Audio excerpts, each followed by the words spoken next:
Buenos días para todos. Como les comentaba inicialmente, mi nombre es Diana Suárez, hago parte del área comercial de la fiduciaria. Agradezco a todas las personas que se encuentran conectadas en la conferencia del día de hoy y les doy la bienvenida. Por favor, tener presente, si reciben una llamada alterna a la conferencia, por favor desconectarse de la misma y luego conectarse nuevamente. No dejarnos en espera porque esto hace que interrumpamos la conferencia. El día de hoy nos acompaña Andrés Peña de la mesa de la fiduciaria. Andrés, bienvenido. Hola, buenos días. Vamos a dar inicio al conference call de esta semana. Como siempre, pues vamos a empezar en el contexto externo, luego un poco el contexto interno y al final hablaremos un poco sobre los fondos y después le pasaré la palabra a Laura Cabrera, nuestra especialista acá de Equity, para dar un poco de view sobre los últimos movimientos de estos mercados. Entonces, para empezar en el contexto externo, en esta semana pues no hemos tenido datos muy relevantes en comparación a los que tuvimos en la semana pasada. Lo más relevante de esta semana fueron la publicación de las minutas de la Fed.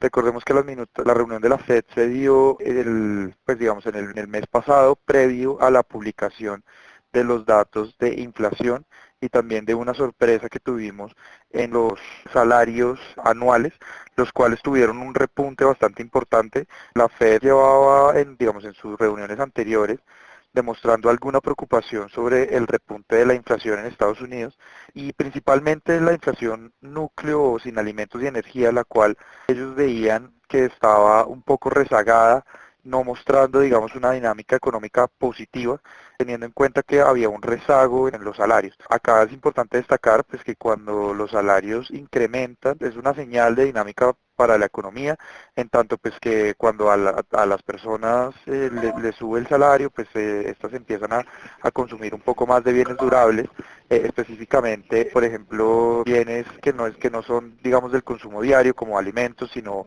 pues pueden remodelar su casa o comprar electrodomésticos, y esto pues refleja un crecimiento superior en la economía. Entonces, lo que reflejaron las minutas que publicaron ayer fue un poco más un tono en el cual veían primero el empleo de Estados Unidos pues ya se encuentra muy cercano o incluso en niveles de pleno empleo, donde se estaría viendo que la capacidad instalada de Estados Unidos ya estaría funcionando en sus medidas óptimas. Y por otro lado, pues ya digamos ellos ven en perspectiva un crecimiento importante en Estados Unidos, teniendo en cuenta pues que además del estímulo monetario que venimos viendo en los últimos años, se sumó un estímulo fiscal en cuanto a por dos frentes. Un frente fue la reducción de impuestos, la cual pues debería incentivar bastante el consumo y sobre todo también pues la inversión por parte de las empresas, y el segundo es en los últimos meses se ha estado dando una política, intentando ejecutar una política de expansión por parte del gobierno de Estados Unidos, sobre todo en el área de infraestructura. Pues recordemos que el área de infraestructura requiere grandes inversiones que tienen una dinámica importante en producción industrial, puesto que pues, se dinamiza bastante la producción de diferentes materiales y pues ahí viene, digamos, una cadena productiva bastante importante. Entonces ahí la Fed ya ha venido demostrando pues, que sus objetivos se están cumpliendo. Ahora digamos, el mercado está reaccionando bastante hacia los datos de inflación, son como los datos más importantes, puesto que es como la tarea que está como por cumplirse, pero igual las expectativas del mercado están a que la inflación pues, repunte por niveles por encima de niveles del 2%. Otro punto importante para destacar, digamos, en los mercados externos es, pues, en línea con lo que hemos venido hablando, los bonos del Tesoro han tenido una desvalorización importante, teniendo en cuenta pues que ya los agentes están descontando una subida de tasas en la próxima reunión. Para este año lo que muestran los mercados a través de los futuros es dos subidas. Sin embargo, en el consenso del mercado está que este año deberían incrementar tres subidas. En las últimas semanas, con este repunte de la inflación y de salarios, hemos visto analistas de casas internacionales que ya podrían estar hablando de incluso cuatro subidas, porque ven la aceleración, la inflación un poco más acelerada de lo previsto. Entonces esto ha generado, digamos, bastante cautela en los mercados de renta fija a nivel internacional, teniendo en cuenta pues que el Tesoro es, digamos, como la base en tasas, digamos, de toda la renta fija, es el activo de riesgo, digo que no tiene riesgo, Entonces, lo que hemos visto, por ejemplo, en los bonos internacionales en dólares, es que a medida que el Tesoro pues, ha incrementado, pues estos también incrementan tasa en medio de viendo como una versión al riesgo en este tipo de mercados. Sin embargo, pues en los mercados locales nosotros tenemos un view de que podemos ver, digamos, desvalorizaciones adicionales. Lo que hemos visto es que en las partes largas de la curva de TES sí hemos visto desvalorizaciones importantes, mientras que en la parte media y corta vemos que todavía el mercado no recoge este tipo de valorización. Entonces lo que hemos visto en la última semana es un empinamiento llegando a niveles, los niveles más altos de empinamiento desde el año pasado. Esto pues lo que hemos visto es que hay bastantes jugadores locales, tanto como bancos, fondos de pensiones, poco concentrados en esta parte media de la curva. Estoy hablando del bono a 6 años, que sería el bono de referencia. En este momento, ahí vemos que está como un poco contenido la sobrereacción que ha tenido los mercados internacionales a esta subida del tesoro. Hemos visto, digamos, a los inversionistas extranjeros en la curva local de TES un poco tímidos, un poco como a ver, sin embargo no los hemos visto saliendo, digamos, de Colombia, que esto generaría volatilidades excesivas. Ya digamos, hablando un poco en el contexto local y ya después hablamos un poco más de cómo se ha comportado la deuda privada. Recientemente no hemos tenido datos como tan importantes. Tuvimos un dato de la confianza industrial, la cual reflejó un leve repunte. Lo que nosotros analizamos acá en cuanto a la confianza industrial es que vemos que este recorte de tasas y que ya llevamos un ciclo que empezó en 7.75 por parte del Banco de la República y que terminó en 4.50, pues debería darle un poco más de estímulos a la economía. Por lo tanto los empresarios podrían estar viendo que los estímulos monetarios podrían estarse reflejando en la economía real, dando un poco más de estímulo a nuevas inversiones. Acá para destacar es que algunos indicadores líderes se enfocan más como a la producción industrial, tal como las exportaciones no tradicionales, la producción de petróleo y la demanda por energía reflejaron un comportamiento muy importante en el segundo semestre del año frente al primer semestre. En el primer semestre estaban bastante decaídos estos indicadores, sin embargo, pues habían unos que estaban casi al cero, otros en negativo, y para destacar, por ejemplo, en el caso de la demanda de energía ya está positiva a niveles del 4%, indicando pues que en términos industriales hay mucho más consumo, teniendo en cuenta pues que cuando uno mira la demanda de energía, en general el consumo de los hogares es estable. Sin embargo, lo que genera picos o valles es la producción industrial. Entonces, lo que hemos visto en general y lo que hemos tomado del mercado, tanto de analistas económicos como de comentarios de diferentes gremios, es la desaceleración de Colombia. Ya podría haber tocado su pico y estaríamos pues nuevamente en una senda de crecimiento, la cual es importante destacar que todavía demuestra una debilidad de la economía. Entonces, si bien nos estamos recuperando, aún todavía digamos, la economía colombiana podría estar mostrando cierta debilidad. Otro dato que me parece importante resaltar, pues fue el dato del PIB que se publicó la semana pasada, específicamente hace 8 días, en el cual el cuarto trimestre quedó en un crecimiento anual de 1.6, esto fue inferior a lo que esperaba el mercado, que era 1.8, pero estos datos fueron importantes para el mercado porque el crecimiento agregado de todo el año resultó en 1.8%, sorprendiendo un poco las expectativas del mercado que estaban entre el 1.6 y el 1.7. Entonces, pronto se preguntarán por qué el PIB pues, salió, de todo el año salió sorpresivo al alza, si el PIB del cuarto trimestre que quedó pues, por debajo de las expectativas. Lo que pasó fue que hicieron algunas correcciones en el segundo y el tercer trimestre, aumentando, digamos, esos datos.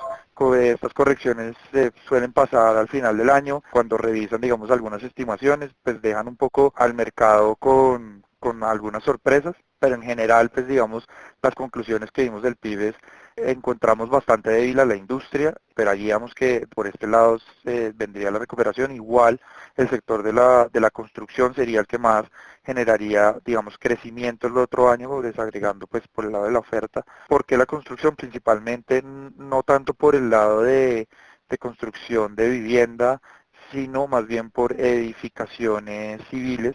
Pues esperamos que este año el tema de 4G pues las carreteras ya tenga, digamos, esté funcionando a plenos, a finales del año pasado ya se dieron cierres financieros importantes en varios proyectos, entonces esto pues digamos ya generaría digamos una dinámica diferente. En cuanto pues, a las tasas de interés, es importante destacar que por el momento, de acuerdo con el último comunicado, no esperamos nuevos cambios en lo que tenga este semestre, a no ser que la inflación pues nos dé una sorpresa a la baja. Recordemos que la inflación quedó en el 3.66, esperaríamos que para el mes de febrero disminuya un poco más hasta el 3.44, todo esto por un efecto base que tenemos del año pasado, cuando se impuso la reforma tributaria, pues que le dio un poco de impulso a la inflación. Ahí también es importante destacar, el Banco de la República tiene reunión esta semana, sin embargo, de acuerdo con un comunicado que dieron en noviembre y una nueva forma, digamos, de gestionar la política monetaria, en esta de febrero no habría decisión de política monetaria en cuanto de cambio de tasa de interés, sí habría, digamos, alguna discusión de los datos, de un poco de la dinámica económica del país, que ahí podría dar, digamos, algunas señales de qué están viendo y qué están pensando. Esperamos que no haya cambios sustanciales frente al último comunicado. Entonces, ya, digamos, recogiendo un poco todo lo que hemos venido hablando, en cuanto a la deuda privada, lo que hemos visto recientemente han sido desvalorizaciones importantes en la curva en tasas fijas principalmente, teniendo en cuenta pues que esta ya recogió un poco unas expectativas de los agentes en donde las tasas pues deberían quedarse quietas. Vimos también que algunos bancos iniciaron algunas captaciones por encima del mercado, pues afectando, dándole un poco de volatilidad al mercado. Sin embargo, nosotros creemos pues que estos son captaciones muy puntuales, que pues que se realizan un poco para cuadrar un poco el tema del encaje de los bancos y digamos a ajustar un poco su pasivo frente a su activo. Hemos visto, digamos, que esta tendencia es de manera muy momentánea, digamos, no genera tendencia más bien. Entonces, ahorita vemos algunas oportunidades luego de algunas captaciones de los bancos que dejaron tasas bastante atractivas nuevamente en tasa fija. Y también pues hemos visto lo que hemos empezado a hacer como estrategia es un poco a diversificar los portafolios en tema de tasas. Ya no, pues si bien todavía tenemos un sesgo hacia la tasa fija, teniendo en cuenta que creemos que los spreads de crédito frente a lo que ofrece, por ejemplo, los TES de muy corto plazo, creemos que todavía hay bastante valor. Creemos que sí es importante también diversificar un poco el riesgo y hemos empezado a invertir en papeles indexados, tanto como al IBR y al DTF. El año pasado recordemos que nosotros estábamos bastante alejados de este tipo de papeles, pues teniendo en cuenta pues que nosotros teníamos una expectativa de recorte de tasas, la cual pues se dio y en el recorte de tasas pues estos indicadores se ven bastante afectados.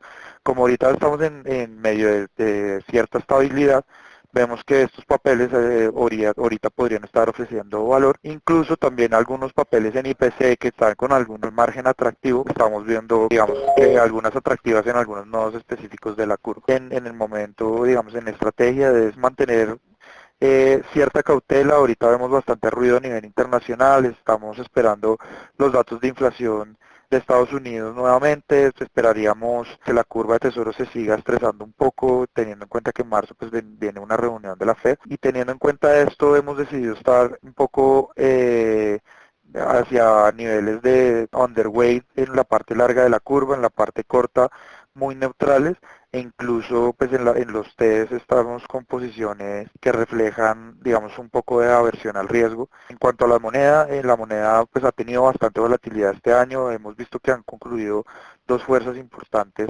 que hacen que digamos haya bastante volatilidad. La primera es una debilidad del dólar generalizada, sin embargo hemos visto la debilidad del dólar se da un poco más hacia las monedas de países desarrollados tales como el yen o el euro, donde habíamos visto que en general, ante una expectativa de mayor crecimiento en estas regiones, en tanto en Europa como en Japón, se había visto un poco, digamos, el giro de los flujos hacia estas monedas, depreciando un poco el dólar en general. Sin embargo, pues esto ha estado bastante contenido una vez pues se han dado estos ruidos que comentamos de la inflación, y adicionalmente empezamos a ver un retroceso en los precios del petróleo ante mejores datos de inventarios en Estados Unidos. Esta tendencia todavía pues no ha estado tan marcada, ya hablando un poco del tema del petróleo, cuando vemos creemos que también hay un tema estacional por el tema del invierno. Obviamente cuando cuando hay, digamos, inviernos tan fuertes, hay mayor consumo de petróleo en los meses sobre todo de enero y febrero, que digamos que una vez, digamos, se disminuye un poco el invierno en el hemisferio norte, estaríamos viendo de pronto las presiones de demanda un poco más relajadas, con lo cual pues veríamos un poco el petróleo no tanto a niveles de $65 por barril en la cotización WTI, sino un poco más oscilando cercano a los $60 por barril, y esto pues lo que genera es, digamos, alguna calma en la apreciación del peso, y teniendo en cuenta pues un poco el ruido que ha tenido la Fed, esperamos que el dólar pues esté contenido entre un rango de 1.850 y 2.900, que es donde está ahorita. Sin embargo, pues es importante destacar que ha tenido bastante volatilidad las monedas, sobre todo pues porque existen bastantes factores que le juegan a favor y en contra. Entonces eso pues el mercado lo ha sabido, digamos, como aprovechar un poco de equity a nivel de local y externo. Listo, bueno, muchas gracias. Entonces les Gracias deseo a muy buen ti día. por Gracias. gracias a ti por toda tu colaboración.